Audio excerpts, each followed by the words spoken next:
the climax for the International Women's Month, brothers and sisters. And I've got two hardcore queens. Hardcore queen. I can see the debates already started with the Will Smith. Don't worry about that, man. We're going to go back to the Will Smith. Don't worry. Don't worry.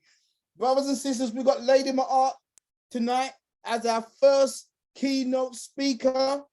Before the night's finished, brothers and sisters, don't worry. We will go into the to the issues that have been discussed. Lady Ma'at, how are you doing, our queen? Very well, Brother Andrew. Good evening. Jeez. It's lovely to be back. Jeez. Right. Sister, how's your week been? How's your week been? Well, it's been a very difficult week because for those of you who know me, you know that I'm trapped within the schooling system, not the education system, but the schooling system. So I'm working with a lot of our own young people who have labels against their names, working to empower them just as individual young men and women, which is not often something that happens in schools these days, hence why they're called schools. I hear you, our sister. I hear you, our queen. Well, sister, Lady Ma'at, you know what? You're our first keynote speaker. Sister, absolutely take care of business. Our last climatic month, week, I should say, for International Women's Month. We can't wait to hear what goodies you got laid up for us today. Brothers and sisters, please, let's put our hands together. Let's show some love. Let's drop some ones in the platform if you want to hear from the Queen, Lady Ma'at. Sister Samira's back online with us. Fantastic. Sister Ma'at, come on, man. Educate us, inspire us, motivate us, and guide us, sister. It's all yours. Lovely. Thank you very much, Brother Andrew, and evening again, family. Just to say, I want to say thank you very much for allowing me to be in this honorable position, actually, to be closing International Women's Month.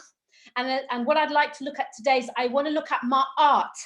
Ma'at and the fact that we still have those principles of Ma'at within ourselves, even though we may not be living them, practicing, we may not even know what they are, but because of who we are and our history and the legacy that's been passed on to us, that is very true within us, that Ma'at is still a part of who we are. So I'm going to share my screen. Brother Andrew, if I run over time, please just shut me down because I might get a bit excited and carried away.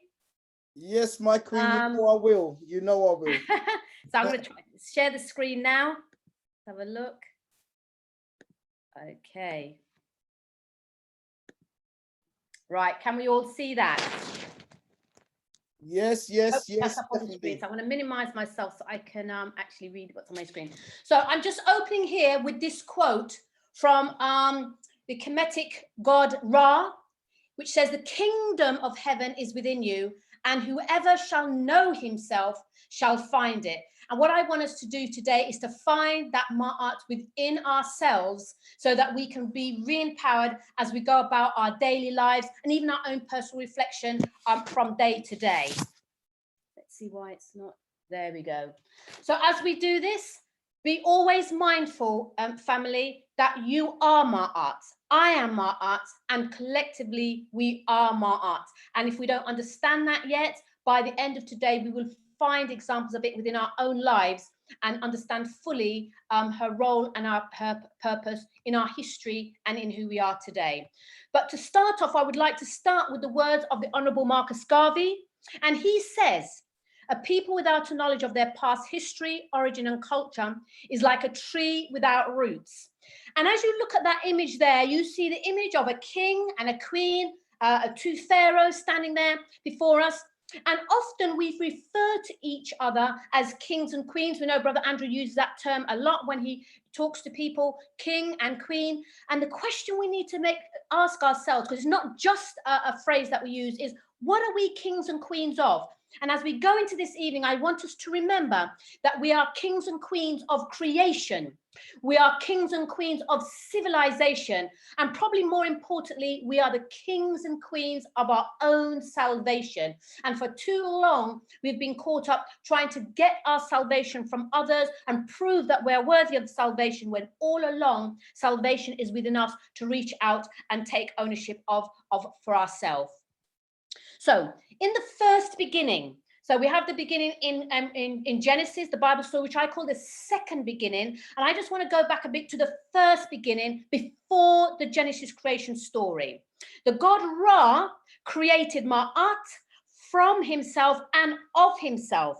And his daughter, Ma'at, it was created so that through her, through the feminine principle, all chaos and all disorder within our lives could be dispersed, got rid of, and we could get to a state of peace and harmony, which was being lost.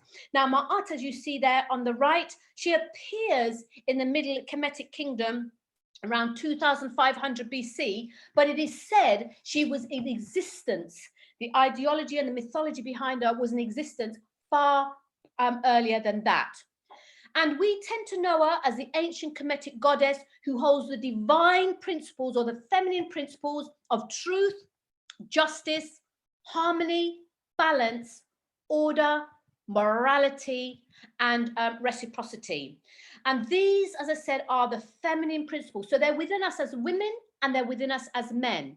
And she is personified as the winged goddess wearing the ostrich feather, as you can see, ostrich feather of truth on her head.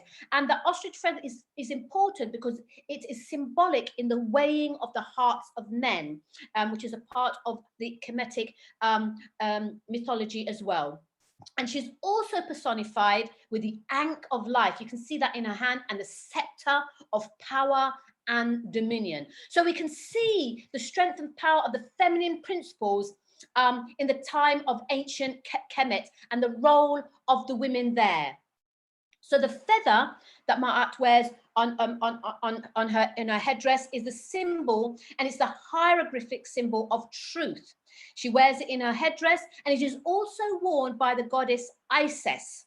And the feather, there you can see her there with the feather there, and the feather comes from the ostrich bird.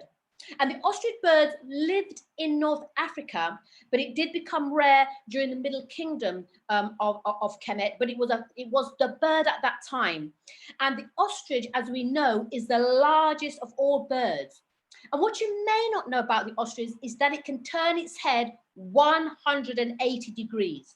So it could be 180 degrees to the left or 180 degrees to the right, which makes it a bird which has the all-seeing eye. And we know Ra has the all-seeing eye. And the ostrich is called the camel of the desert. In fact, its name is Struthio camalis. And if you look at that word, just funnily enough, it could be coincidental, it could be deliberate, but Struthio has the word truth within it. And these ostriches were domesticated birds. And it was said in the time of Kemet that they would, in the morning, they would run around flapping their wings in a dance of happiness, in a sense of pride and triumph and of empowerment.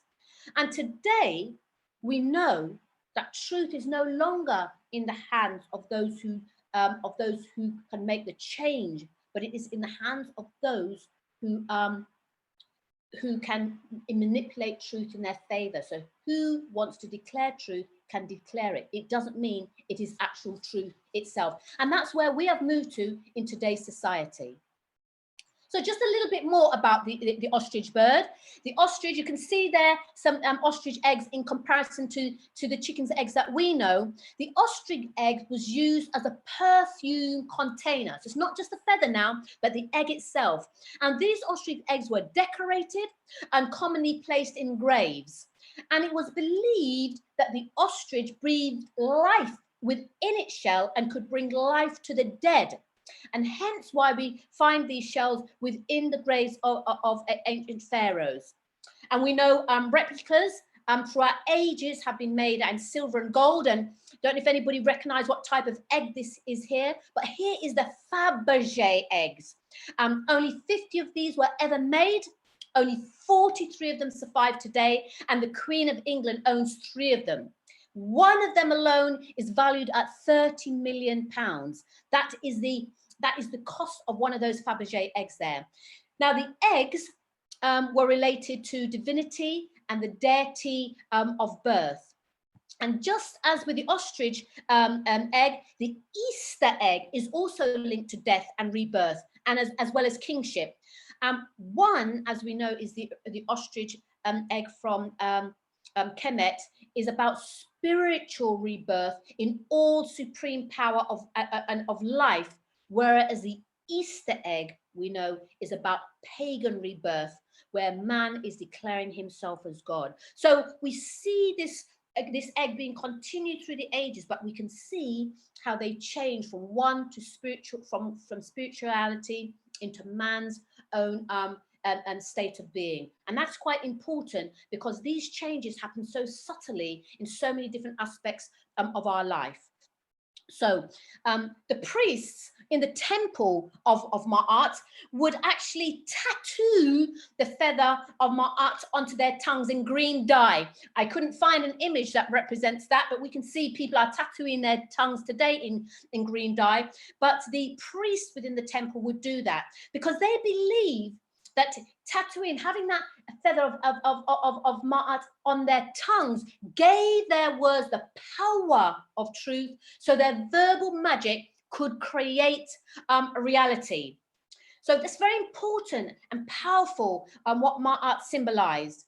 Then there were temples that were built in her honor, and Karnak temple, and Memphis, and Deir el-Medina. These are some temples that were dedicated to Ma'at. And it was the duty of Ma'at to bind all things together in an indestructible unity, a unity of nature, of universe, and of man. So it was a whole ideology, it was a whole way of being and living, not something you did, but it was who you were. And Ma'at is personified in many of the other Kemetic goddesses. And I'm not going to go into them here, I'm just going to talk about them very briefly. But please go and look them up for yourself. There is Isis. Ma'at is represented in Hathor, and Ma'at is also represented through the goddess Bastet. So just looking at some of these goddesses. So here's Isis. She was a major goddess whose worship spread as far as Greece and Rome. And many characters of the Osiris myth, in which she searches for the dismembered parts of her husband and brings him back to life. It's all about helping the dead enter into the afterlife. She's the divine mother of the pharaohs. She invoked healing spells to benefit even ordinary people. She's known to have magical powers, which were greater than that of all other gods. She was protector of the kingdom from the kingdom's enemies. She was governor of the skies and the natural world. She had power over fate, and she is often seen with the sun disk also on her head, as well as the throne. And we ourselves are Isis, and we can liberate ourselves as powerful Black women. So that is who Isis was, and you read more about her, you can get into the detail of those qualities that she has. Ma'at represented through the goddess of Hathor. Hathor is the sky deity. She's the mother of the sky gods. She's also the mother of the earthly representatives of the gods and the pharaohs. And she was represented the vengeful aspect of the protectorship of the pharaohs from his enemies. She was all about music and dance, joy, love, sexuality, and maternal care. And she could cross the boundaries between worlds to help the deceased souls in transition to the afterlife. So another powerful goddess that was a personification of Ma'at. And the third I just want to quickly look at is Bastet. Now, Bastet was originally a fierce lioness warrior goddess of the sun, but over time she morphed into a cat, representing the gentler side. Bastet was a protector of Lower Egypt and the defender of the king. She was the goddess of pregnancy and of childbirth, and protector against contagious diseases and evil spirits. And in future representation, I would like us to go on and look at some of these goddesses in more detail, because you will see, and I will find as well, one of these goddesses represents the characters that we have of ourselves. So all the goddesses that come through the Ma'at principle, we will find that our own characters probably rests with one of them. And once you find the one that your character rests with, it's really good to take that time to delve more into them and see the power that lies within you. So as I said earlier, Ma'at was created to overcome Isfet. So Isfet is all about chaos, lies, violence, and disorder. And she came to allow us, to give us the principles and the energy to overthrow this chaos with order. So Isfet, he represents that evil in our hearts. And it's all about the product of our free will, rather than the fact that we're born in this way, because we're not born evil. We learn it through our life. We learn it through things that happen to us. So it's all about overcoming and having control of the choices that we have. So Isfet himself, there's no actual real personification of him or real gender as male or a child of Ra, but he's loosely linked to Set. And Set is associated with the violence and with storms. And we'll look at him a little later on as we go through. But we do know that many sculptures that represented Isfet were defaced, because people were so angry at that time with what he represented, that they would deface him because of his connection to evil. But what we need to remember, of course, is that Ma'at and Isfet are a complementary paradox, a dualism, and they can't exist without each other. There's a yin and yang, just as within us, there's the good and the evil, the yin and the yang. So we need to have one to have the others. And all the pharaohs, they strive to live by the principles of Ma'at, to overthrow the Isfet, or the chaos and disorder within ourselves, so that they could reach and maintain spiritual enlightenment. And their purpose for achieving spiritual perfection was all about being ready for the afterlife. So when the heart was being weighed, they would be found acceptable and would be able to move on to the next stage of life and their journey. And Ma'at is considered the Trinity in one, the original Trinity, the Lady of Heaven, the Queen of Earth, and the Mistress of the Underworld. So we know that the pharaohs wore different crowns, and there's an image there that shows the different crowns that the pharaohs wore at different times and at different stages. And the Atef crown, as you can see, has the two ostrich feathers there, which show their connection to the principles of Ma'at. And pharaohs often depicted themselves with emblems of Ma'at to emphasize their role in upholding the laws of righteousness. And these represented the ethical and the moral principles that all of the Kemets were expected to follow in their daily lives. Honor and truth in the family, in the community, honor and truth in the nation, and also within nature. And it is said, a scholar wrote, "I have made every man like his fellow. I have given bread to the hungry and clothed the naked. I was a husband to the widow and a father to the orphan." And that's how it was described at that time for anybody who wore the Atef crown, anybody who lived by the values of Ma'at. This is how they were described as people to be. And even some pharaohs, they incorporated the name Ma'at into their own name. So we have Lord of Ma'at, we have Mary Ma'at, we have Beloved of Ma'at. So many names even included Ma'at in there, just to show the connection and the acceptance and the devotion to the principles. So this quote here from another historian says, "Ma'at is good and its worth is lasting." That means the principles. "It has not been disturbed since the day of its creator, whereas he who transgresses its ordinances is punished. It lies as a path in front even of him who knows nothing. Wrongdoing has never yet brought its venture to part. It is true that evil may gain wealth, but the strength of truth is that it lasts. A man can say it was the property of the Father."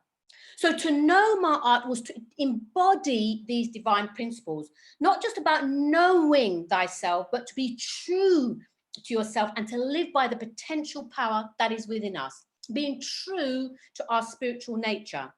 Because Ma'at is within us. It says there, it lies as a path in front even of him who knows nothing. And we have lost that path. But the fact that it is of us in our history and in us as a people means it is there. We just have to get back and find it and reclaim it. So there became a breakdown in society during the Middle Kingdom of the Kemetic empires, and when the pharaohs began to see themselves as God, and the old rules start to break down, as did the original principles of Ma'at also.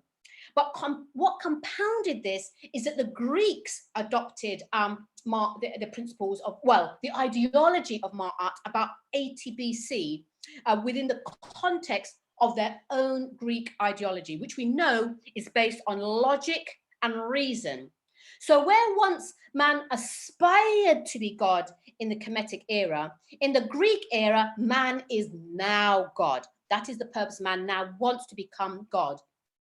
And although the Greeks believed in the soul, their logical approach escalated the systematic destruction of the Kemetic principles of spirituality, including the systematic destruction of Ma'at, which of course led to the rise of Isfet, or led to the rise of chaos and disorder. And we see that in the world around us. And as scholar said, Ma'at is cast out. Iniquity is in the midst of the council hall.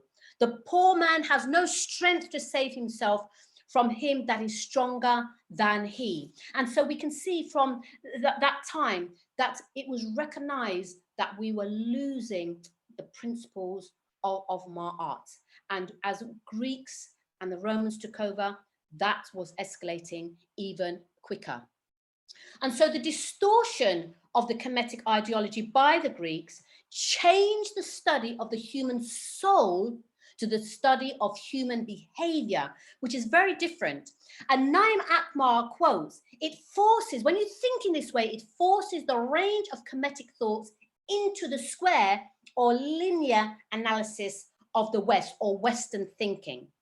So the matriarch became the patriarch, spirit became body, justice became injustice, and this wasn't deliberate, but it is what happens when we adopt what is not in you, or what is not to be in you. So for example, Greek law existed, as we know, alongside Kemetic law.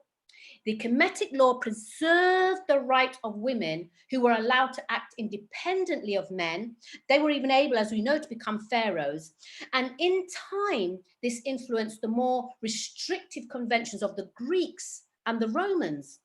So the Black psychology is the key to unlocking the mystery systems of ancient Africa, because we have it within us. And Naim Akbar goes on to quote, in reality, ancient Kemetic psychology cannot be understood with Western methods, hence the move from spirituality to reason and logic. A full appreciation of ancient Kemetic psychology must be done with an African mind. And so we know that we ourselves have to go back to that to reclaim that, because our mind has been distorted over time. We have the answer because we are the answer. And here Naim Akbar tells us the foundation for finding the solution will be located in a knowledge that existed prior to the disruptive experience of our Holocaust. So knowing that, we know that it is there within us, locked away sometime from our own consciousness. So we need to be unlocking that. So sister, Lady Ma'at, you're really explaining to us, sister, why they have to stop us gaining this knowledge. I'm so Absolutely. proud of you, sister, because you're backing up what our brother said earlier on. Yes. They cannot teach this.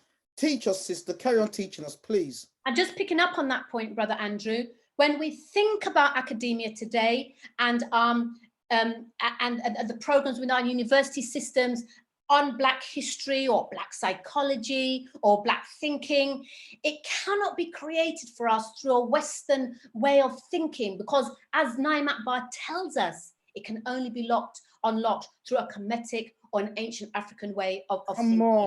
Come on. So now I want to move to the second beginning about 6,000 years ago. This is now the Genesis creation. So we looked at the first creation of Ra, the god Ra, and Ma'at, and the principles of Isis coming through. Now we are coming to the second beginning, which is the Genesis creation, which most of us and most of the world think of as the first creation, but we know better. And here we see that God creates Adam to have dominion, not over himself, but over all of creation, including over Eve.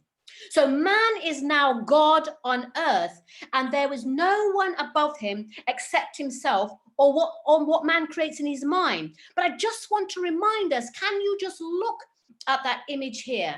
Look at the carelessness of the hand of Adam as he loosely has his hand limp there, and God is reaching out to him. Should it not be the other way if God is the savior? But we can see there that man is so all powerful now, he doesn't even need to reach out to God. And that's quite powerful, whether it's deliberate or not. That is how I read it when I look at society today. And what we do know in this second beginning is that Adam's dominion ends the feminine principles of Ma'at. It is on this ideology that Western civilization is now built. Isfet has overthrown Ma'at. So by the new kingdom, the very last kingdoms of ancient Kemet, the feminine principles of Ma'at are being overthrown by the forces of Isfet, and the Greeks take it on and destroy it completely. And so now we have spirit has been taken over by body, order is taken over by chaos, faith is taken over by works, unity is taken over by division, matriarch is taken over by patriarch. And as we look at the world today, we can see that is still where we are right now.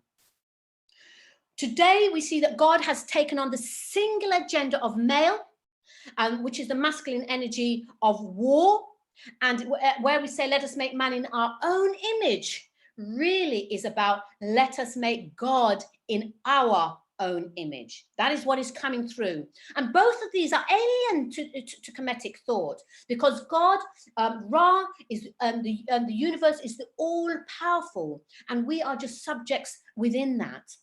And Naim Akbar says, bowing down to images of a God as a white man concept is spiritual suicide. It is one of the worst things we can do to the souls of Black men. It keeps us in psychological slavery. Say that again. No, don't just say that once. Say that again. So our own writer, Naim Akbar, he has told us that if we bow down to the images of God as a white man or concept is a spiritual suicide. It is one of the worst things we can do to the souls of Black men. It keeps us in psychological slavery. And I know our parents, I know my parents and my grandparents, they were caught up in this whole imagery, this whole form of salvation. But it doesn't mean that we today, if we do not subscribe to this, have lost our spirituality or lost our connection with the all superior forces that are around us.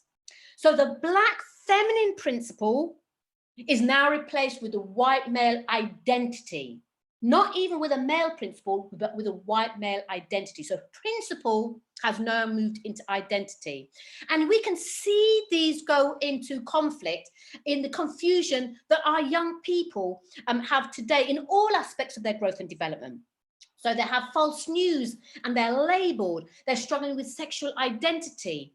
And what we do know is that over time, as a defect enters the body, we move from perfection to imperfection. And this is inevitable, but we need to remember we have the power to turn away or to overturn this, because as we are reminded that the principles are there within us. And so it's all about, I'm going to keep repeating us, going back to that, finding it and bring it forward. So the systematic destruction of Ma'at takes us on a new consciousness led by the betrayal of Ma'at through the public rejection and despising of Eve. So that kind of packages that all up, and the male and female energies now become separated. So in the Hebrew language, Eve or is defined as Shava or Hava, which means to breathe, to live, or to give life, is now banished. So, and it also shows not just the rejection of females, but it also the rejection that men are not allowed to show their feminine principles within themselves, because that's seen as a sign of weakness. So we destroy the physical female as well as the spiritual principles of femininity that lies within all of us. So balance and justice is lost. The once benevolent laws of Ma'at are replaced by harsh commandments of a new patriarchal God who gives savage threats. And we see this in certain books in the Bible.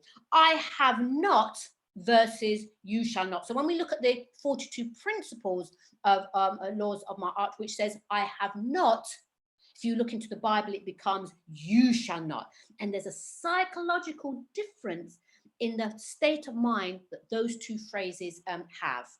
So by now, we know that Ra is truly dead. But Jesus, the prophet Jesus, we know he tries to bring back the principles of Ma'at. The belief in a violent God by him is replaced by a God living through us. He takes us back to that state, and a God living through us. And at the Last Supper, the sacramental drink of the body of Christ, or transubstantiation within religion today, is a copy actually of the sacramental drink taken by those who lived by the laws of Ma'at. There was a similarity there, which conferred purity on the drinker. And the scholar says, my inward parts have been washed in the liquor of Ma'at. Like the baptismal water of life, Ma'at's liquor brought life after death to the peaceful. So these are texts that are found from our ancient Kemetic texts, which shows about the relationship between the life-giving water of Ma'at's and principles, ideology, and impact on our lives. And Jesus the prophet tried to return us to us, and we see the price he paid for that. Even as you look into the imagery there, for any of you who've studied the Last Supper, will see Jesus's death is marked already just in that image alone. But fortunately for us as an African people, and for over 5,000 years or so, the principles of Ma'at was imprinted on us, because we took those principles to us into the heart of Africa, and we became one with it. So those who picked up the principles of Ma'at from Kemet and traveled south into Africa took the principles with them, while those left in Kemet, as it morphed into Egypt, as it got heavily influenced by the Greek and Romans and started to lose them, we had carried that south into Africa. And there we were protected from the destructive influence of the Greek and the Romans and the draconian patriarchal laws of the Hebrews and the Christians, as we had our own spiritual religions. And even the African pygmies today still know Ma'at by her Sumerian name, which means womb or underworld. Matu is the name that they use for Amat. They see her as the first mother of God. So what was happening to Ma'at and women during during our absence in Africa? So while we have taken Ma'at and the principles down into Africa, let us see what was happening up in the new forming in Egypt and into the new Greek civilization that was taking place. So here, this is the Sphinx. This is the real Sphinx, and the word Sphinx means strangler. And it comes from the story of Oedipus Rex, which is a Greek tragedy written by Sophocles, if anybody wants to look that up. And so Oedipus unwittingly kills his father and marries his mother.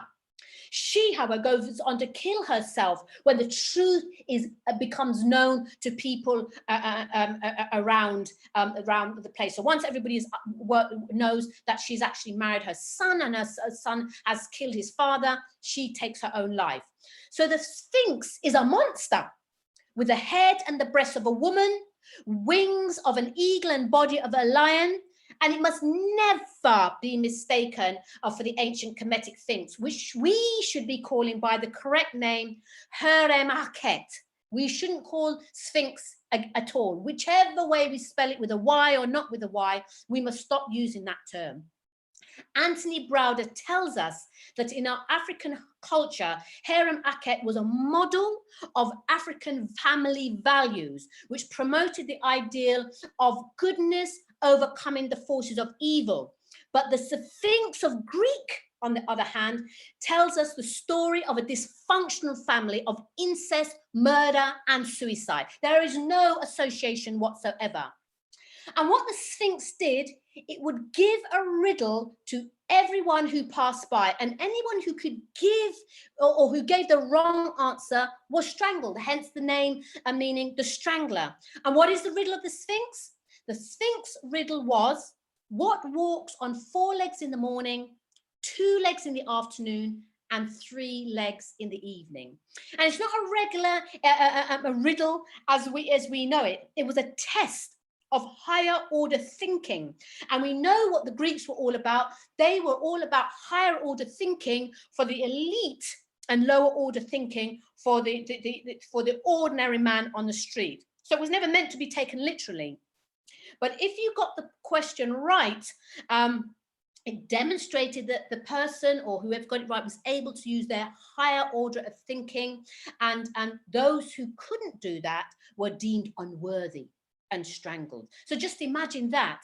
So the ordinary man who didn't have that level of thinking, they would die just so easily. And only Oedipus answers correctly. And should I give the answer, Brother Andrew? Should I give the answer to that riddle? Yeah? Yes, yes. Is that a baby walks on 4 legs in the morning, of course, because it crawls.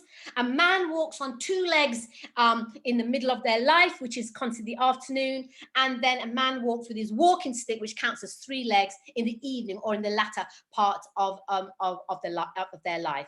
And getting the answer right, the Sphinx then commits suicide by jumping off the cliff that she sits on. So you can see here, it's natural for the Greeks to have the Sphinx be a woman, because now the women were seen to be inferior to the males and being inherently evil. And so what the Greeks did, because of this, the Greeks legitimized the concept of homosexuality and promoted the belief that the greatest love a man could ever experience was that of another male. Women were just accepted as unnecessary evil, as they were able to bring more men, and unfortunately females, into the world. And this concept goes against ancient Kemetic nature and the balance and the harmonious relationship between the masculine and feminine energy. So just moving on now, slavery brought us now into direct conflict with the accepted Greek ideology that governance and salvation is through man and man's laws on their terms. So remember, as the European comes into Africa to take us away and to enslave us, they've come to enslave the people who held on to the principles of Ma'at, and they've come to us with the ideology that masculine warrior principle is what must rule and dominate. And that, we can see, it proved destructive to us as a people. However, it also, and we have to look at the positive that we can find in it, it also proves protective, because what we did, we internally withdrew, becoming silent and turning off and separating ourselves from the European mind. So although physically we were being molded into this way of being and we were being tortured, deep within the recesses of our mind, we withdrew and took our Ma'at principles with us. We weren't sharing them anymore, except for amongst ourselves, in our music, our singing, our dancing, and our conversation. And even, as we know, in our hairstyle, which sent as messages. So as an African people, we faced Europeans with Ma'at, but they came to us with Isfet, with chaos and disorder, hence our enslavement. And so why did the forces of Isfet win? People often say, how comes we didn't overcome slavery? How come with so many of us as a people, we weren't able to destroy that concept? Because building takes time, but destruction is but in an instant. And that is what happened to us. But now it is time to reawaken the Ma'at principles that are within us. And the longer we delay, the more our young people are exposed to the Isfet, exposed to the chaos and the disorder and disharmony. And the more our young people are exposed to this, the more it will become their new memory, will become their new reality, will become their new purpose, to become an artificial intelligence. If artificial intelligence, not just about computers, it's about the artificiality that is poured into the minds of our young people.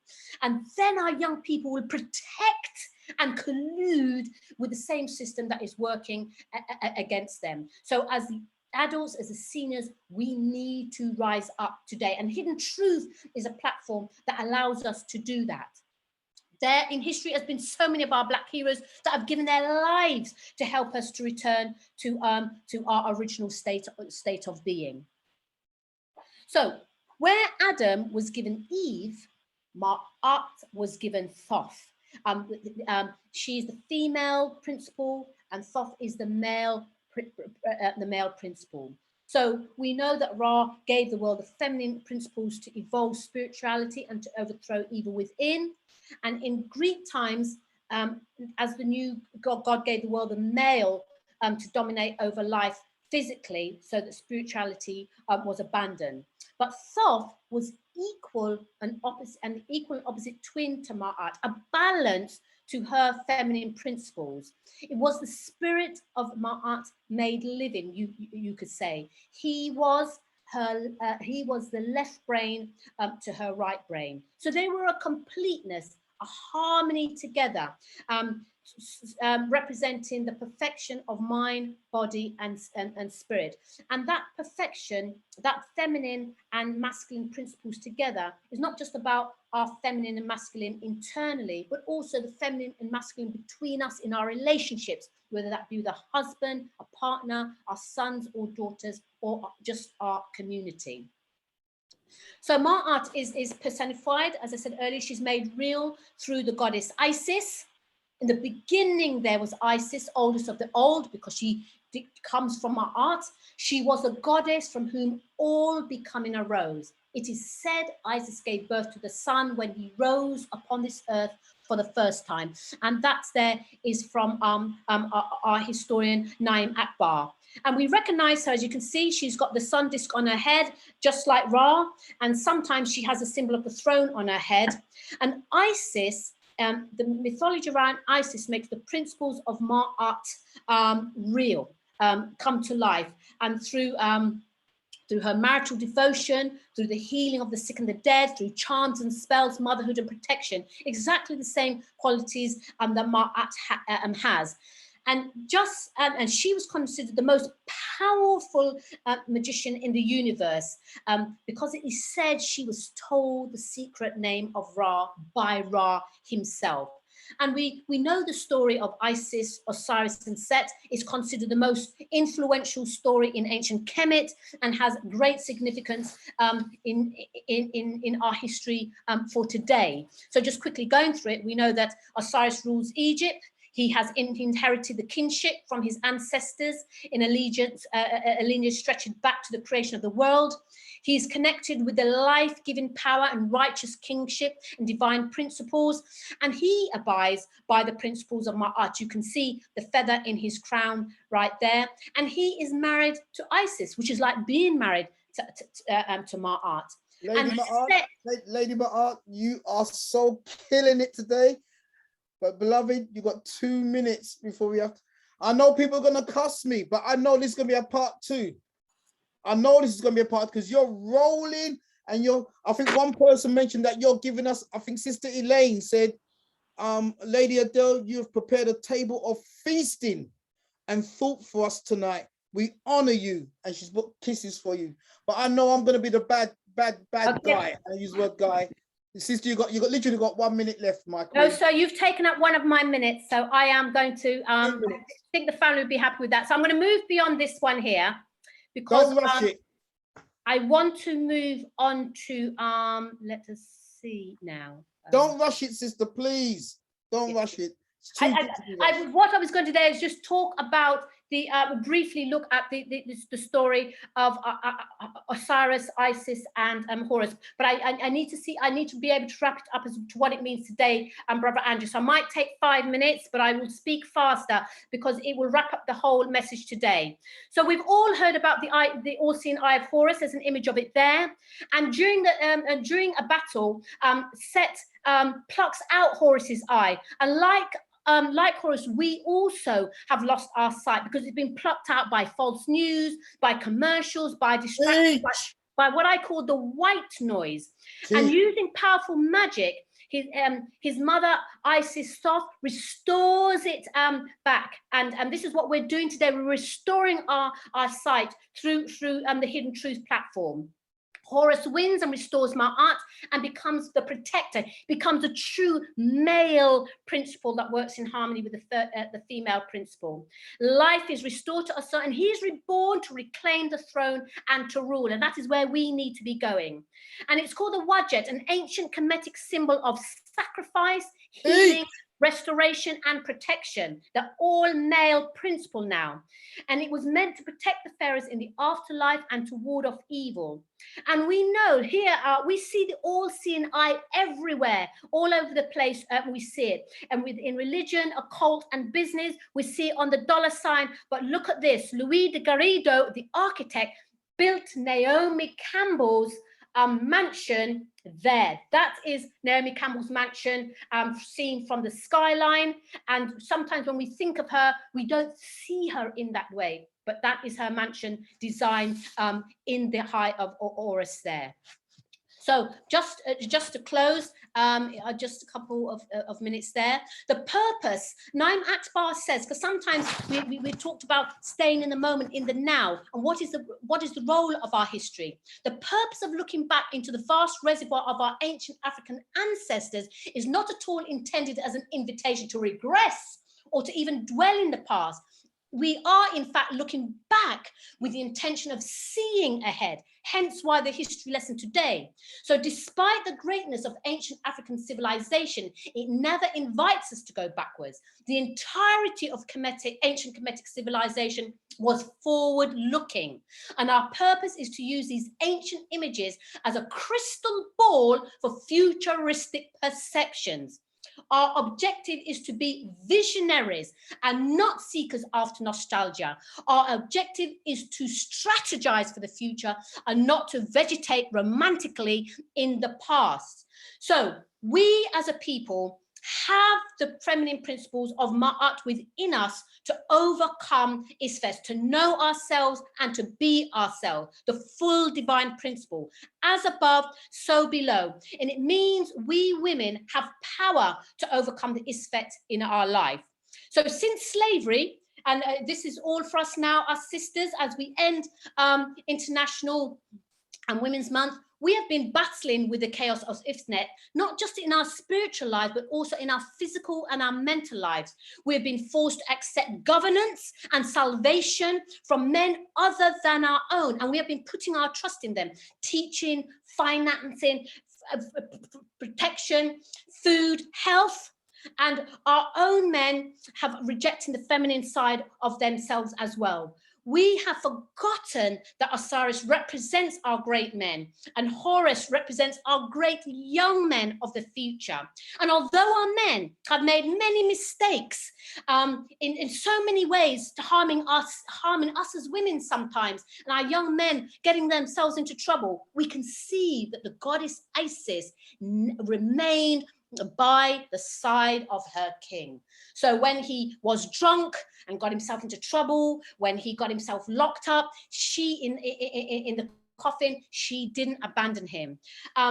So we know that, like Set, governments have not forgotten this. They know our history and the symbolism behind our history more than we ourselves. And they are jealous and fearful of our potential, and that we are not even aware we have this.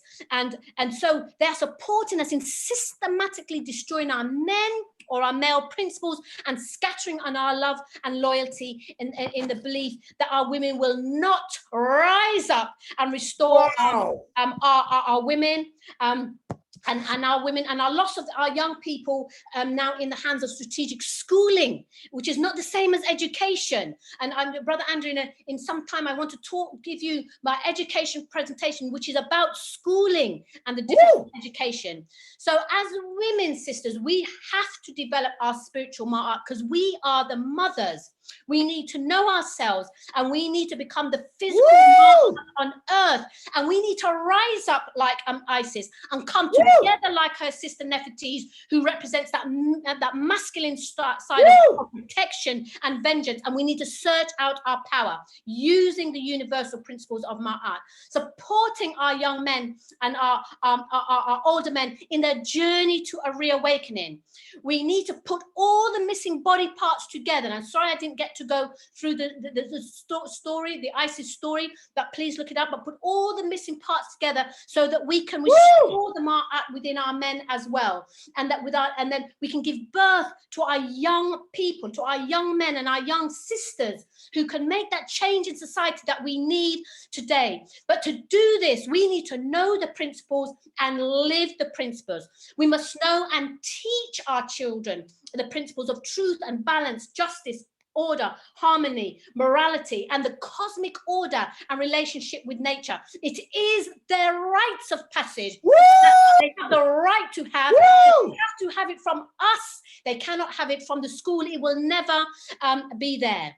So to start, we need to go out and find out. I haven't given all the information today, but it's not for me to do that, brothers and sisters. Can it not become a part of who you are unless you do some of this for yourself? We have a unique role to play, but we have to take on that learning for ourselves. This is just a taster today. So we see this is our world. This is the favored tool of Isfet for our young men and for our sisters today, the self-destruct strategy, and we need to overcome this. We must, the genesis of our natural human experience in order to identify the proper parameters to address the issues. Akbar has told us this. We must become fighter women. We must become like Isis and Nefertiti, Nani, the many Amazon warriors, Empress Taitu, Queen Amana, Queen Nzinga, the vanguards of the nation of Islam. And it is only through devotion, healing, wisdom, and motherhood that we can restore and protect our kings and our princes and the male principles within ourselves. We must teach our boys to become the new Horus and take their rightful place on the throne, having love, faith, and trust. We must believe in our men enough to be willing to sacrifice ourselves so that they can start believing in themselves. We need to support our men on their journey to reawakening. Remember, our men were killed and cut up, their manhood emasculated. They were entombed. They were blinded, unable to see their way through from slavery through to civil rights, even down today, and the George Floyd situation with our young boys fighting and killing each other on the streets. And it is only when we women rise up and defend our men through the spirit of Ma'at and prepare our boys in the home and at school and within the community that we can end the war and produce a generation of Horuses who will continue to reclaim the losses of their fathers and of their mothers and of the people and take their rightful place on the throne of Ra, and stop the chaos of self-destruction and self-hatred and restore justice and harmony. That is Ma'at made flesh. And just to end, how do we know we can do this? Because we see Ma'at in the melanin of our skin. It is trapped in the kinkiness of our hair. It is in our genes, and we can choose to reawaken or leave it sleeping. Our unique features, which are so often despised and feared, is a living personification of our heritage and our inheritance. It is time to restore Ma'at if we are ever to be free. So sisters and brothers, as we close this International Women's Month, let us remember that as women, we cannot do this alone. We have to be united. The male and the female must come together in heart as well as in body, whether that's the feminine and the masculine principles uniting together in us as males and females, or us as females and males coming together. It has to happen. We have to be united in our aim, our purpose, and our gender requires the masculine and feminine.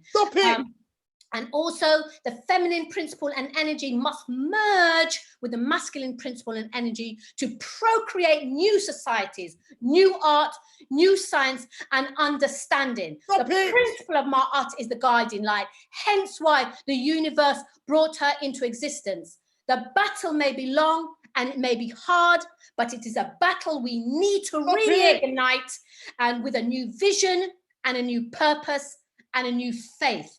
Brothers and sisters, it is an honor to celebrate a whole international month, and to celebrate Black Female International Month, and to celebrate, going one further, the femininity within Black Black International Women's Month, because our males have the feminine within them, which has been locked down for so long. Men, we need to release that now. Let it come back. Let our young men be able to express their feminine energy, because with the blend together, that's where power is formed. So, Brother Andrew, I want to say thank you, family. I want to say thank you for giving me the extra minutes there, but I couldn't leave it without pulling the whole thing together. Thank you. Rastafari, shut the front door. I said, shut the front door now. If that's not a mic drop, shut up. Shut up. Lord gosh. Lady Adele, you just gave birth. You understand what I'm talking about? No, don't even laugh. You just gave birth. You broke every single law in the universe. Sister, I don't even smoke, and I'm rolling up a blunt. Yeah, well, I'm going to say that again. I don't even smoke, and I'm about to roll up a blunt and meditate on those vibrations. Don't let me shut the front door. You hear what I said? Shut the front door. Oh, Rastafari to the highest degree. Woo! Sister Samira, what are you going to say? Please, quickly, beloved, because time has got. I'm in a lot of trouble. I've got Dr. Marie waiting for me. Shut the front door. So I'm going to smoke a little blunt, and I've never smoked in my life. Okay. Time. First of all, if I can actually stand and applaud at the same time, Brother Andrew, you need to calm down. You need to I was in church. The Spirit took me, man. DJ Supreme said the Spirit did take you. And I'm trying to look at all the comments, but you're distracting. Okay, so if I can, Lady Adele, that was beyond phenomenal. If anyone questioned your passion before, which they wouldn't have, but if they were stupid enough to have done so, tonight you absolutely destroyed the platform. Destroyed. I can't even keep up with all of the comments. But yeah, Brother Andrew, we need to find out where you are and give you something. I agree. To calm you down. I mean, I agree. Sister Glasmeen said this is a killer presentation. Yes. And then she put yes.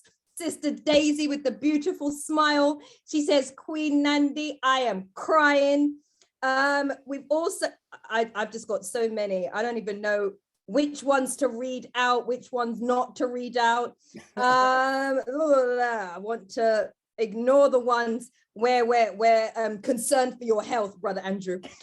Sister Monica says we're closing this powerful month out with a bang. Hold on a moment, this is just gone. You see, this is what happens when I get excited, but my excitement is controlled. But yes, we're all concerned for you, Brother Andrew. I don't think your heart can take I this can't take it, power. sister. It can't take it. And we're concerned for you, and we're also in Please, I'm praying for myself. I'm praying for myself. I'm praying for you too. There was a lot of back and forth with regards to the subject matter of Jesus. Which was very Sister, you got 30 seconds left, sister. We can't do what I'm going to say is that everyone wants a part 2. Everyone, when you're reading the overt and the tacit comments, everyone wants a part 2. It was over too quick. When can we have a part 2? I know that you'll need to speak with Brother Andrew, but hopefully it is imminent. Woo! Shut the fuck, brothers and sisters. Lady Adele just killed. I'm literally hyperventilating, brothers and sisters. If you're not putting chicken back foot, you can put it down. If you felt Lady Adele, put down chicken back foot. Chicken back foot. I don't understand what people are talking about these days. Mic drop. Mic drop. Chicken back foot. Lord gosh. Shut the front door, please. Brothers and sisters, our last show for International Women's Month, and Lady Adele, we could end the show right now, but we can't. We've got our sister, Dr. Marie, waiting in the wings for her debut onto the Hidden Truth Show. We're running slightly out behind time now. Not my fault, brothers and sisters. We are running slightly behind time. Let's quickly get this done now so that we can literally bring on Dr. Marie ASAP. Dr. Marie, you've still got your allocated time, so don't worry about that, sister. You still got your allocated time, but licking shot on Babylon with rice and peas on a buffalo soldier and a dreadlock rasta. Brothers and sisters, come on, man, come on. Straight away, let me tell you how we are outraged. Mum and daughter Ngozi and Janami run Sister Space, a charity supporting African heritage women. It's just inhumane is what it is. I think, especially at a time where you're considered vulnerable, where you're supposed to approach people with sensitivity generally. She was given the opposite treatment. She was violated her human rights, her privacy. A safeguarding report made 8 findings, including that the...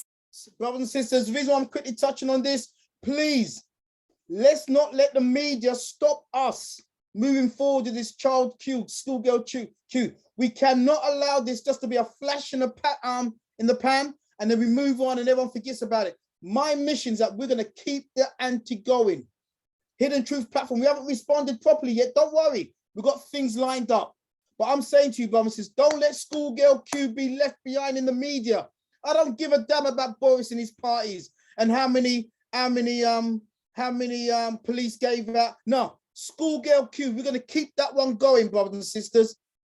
Decision to strip search child Q was insufficiently attuned to her best interests or right to privacy. School staff should have been more challenging to the police, and racism, whether deliberate or not, was likely to have been an influencing factor in the decision to undertake a strip search. The Mets called it truly regrettable and said it should never have happened. Now, brothers, this is what I'm playing. Now, this is obviously from the BBC. This, if it wasn't bad enough, this is when I felt totally insulted that they would actually try and do this with us. Watch this. A culture where we have individual officers who have... They trot out a black woman. Yeah, no, I'm going to say that again. At this time, we are so stupid, they're saying, feed out a black woman and it's okay. We can't be racist. We can't be sexist. This is okay. And they let a black woman, I mean, this woman, I don't know this sister. I'm not going to cuss this sister. But she should feel ashamed to come on TV and be the face of their apology. Ashamed. Own racist tendencies, there's absolutely no doubt about that. But I don't think it's systematic throughout the Met. I think that the vast majority of police officers and staff who work for the Metropolitan Police Service come to work to do a really good job. The report made 4... It was at that point my foot went through the television set, beloved. At that point, my foot went through the television set. So, brothers and sisters, we've got to keep that together because the way they equate our children. We should challenge students in these schools to have advanced placement programs in these schools. We have this notion that somehow if you're poor, you cannot do it. Poor kids are just as bright and just as talented as white kids. Oops. Oops. Oh, brothers and sisters, come on. That's why we got to do for self, brothers and sisters. That is why we could do. That's why we must unlearn what we have learned. I say this every single week. I don't care how many times you'll get tired of Brother Andrew saying it. We need to create our own establishments. We need to educate our own brothers and sisters. And, you know, I thank those who always support Brother Andrew Mohammed's Academy, the West Side Young Leaders Academy and the Lucian Academy. Those of you that support us financially and physically, every week I'll give you an update of what we're doing with your money. Every week, because I'm not hiding your money. I'm not thieving your money. This is what we was doing on Saturday. Yeah, we you know, our children must learn to be uncomfortable, being comfortable with being uncomfortable. We're literally creating our children to become speakers and presenters and to articulate themselves. So this is our presentation skill day. Strong and powerful. P-O-W-E-F-U-L-L. Powerful. Black is that gift every boy can sing. Black is let your freedom ring and resound. Black is adjective, adverb, color, and noun. You so black, woo! You so black. Baby, when you was born, the stars come out. You so black. Prospect and promise and innovate young masterminds like Sean Wallace. Black boys, yeah, we're all black boys. And one day, we're going to be black men. And one day, we might have black boys who are going to teach to be black men. Thank you. Whoa! Wow!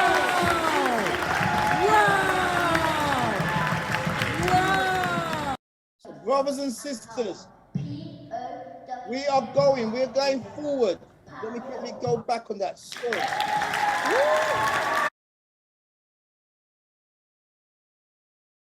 We're part of something way bigger.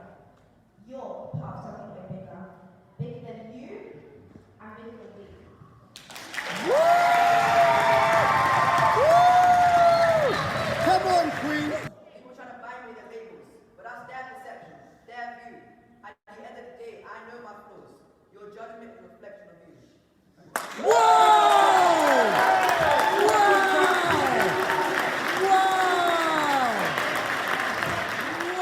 Educate, let's respect our parents, let's respect our elders, and let's show kindness to all of our mentors. So, let's stand proud and shout out loud that we are glad to be a part of Westside!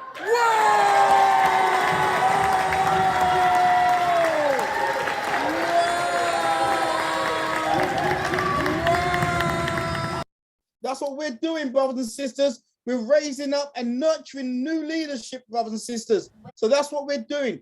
And outside of that, as you know, not only do we run our own supplementary schools, brothers and sisters, we have our in-school program whereby we go out and outreach. So last week, with the help of the Hidden Truth platform, we spoke to over 500. I'm going to say that again. We spoke to over 500 young people in their primary schools, brothers and sisters. We ain't playing. We ain't interested in just having a Tuesday sit-down meeting whereby we can talk and sound good. This is real work being taking place. So brothers and sisters, those of you that like to support us, please take down our details. Make this your charity. Make this your national insurance. Make sure we got our own national tax, man, because if we're not investing in our children, forget about it. We can end the show tonight. If we're not thinking about the next generation, we can end the show tonight, brothers and sisters. And because 3 sisters came together and sponsored 3 new places, I'm so happy to say that one of the spaces went this week, whereby a child's whole year at my academy is now being paid for. Come on, man. You saw Lady Adele there, brothers and sisters.